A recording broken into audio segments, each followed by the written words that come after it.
Hey y'all, this is Joe with the customer experience team here at Rad Power Bikes. Today, I want to walk through the steps required to fix a flat tire.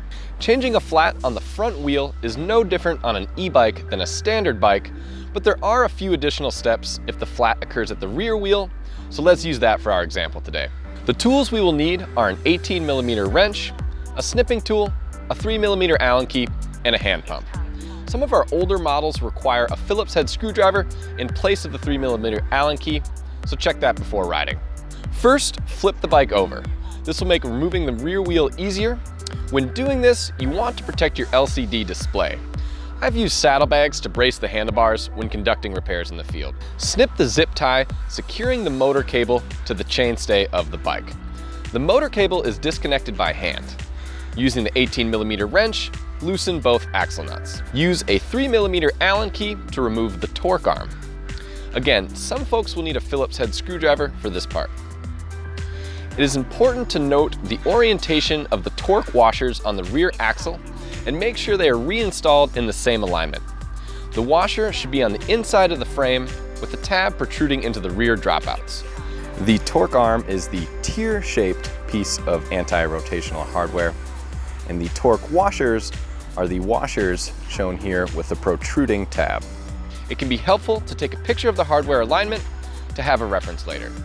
When removing the rear wheel, pull the derailleur body back. If this is the first time the rear wheel is being removed, it can be fairly tight, so rock the wheel back and forth to loosen it.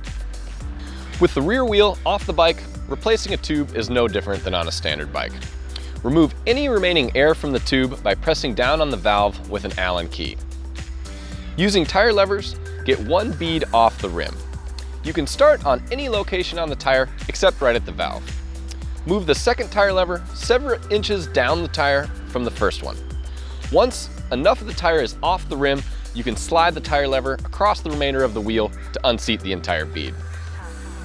At this point, move the other bead towards the center of the tire and work it over the rim. Use tire levers as necessary to fully unseat the bead, then remove the inner tube valve from the rim. Now that we have the tire and tube removed, I reinflate the tube so I can identify where the leak took place. If you see a single small hole, it is most likely that a foreign object like a thorn punctured the tire. When this is the case, you want to carefully inspect the tire as the object still may be present.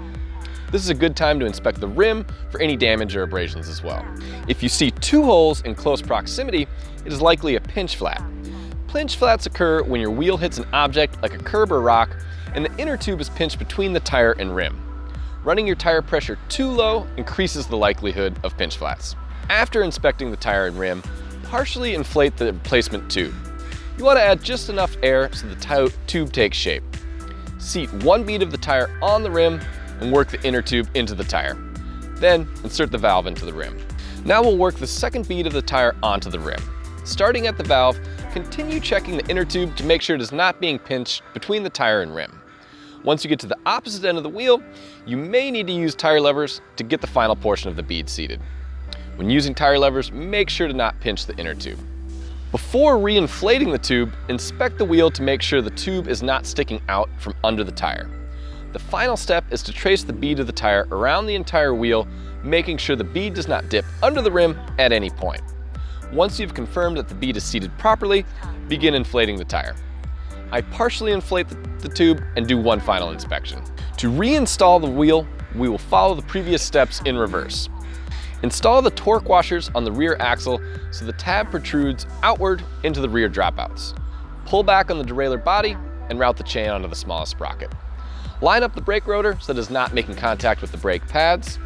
Install the torque arm and then tighten both axle nuts to 40 Newton meters. Reconnect the motor connection by lining up the arrows and firmly pressing the connections together. Now you're up and ready to ride. Flat tires are a pain, but they do not need to ruin your entire day. You can find additional resources on removing your rear wheel, among other topics, on our website's Help Center. Ride rad and stay tuned for the next video.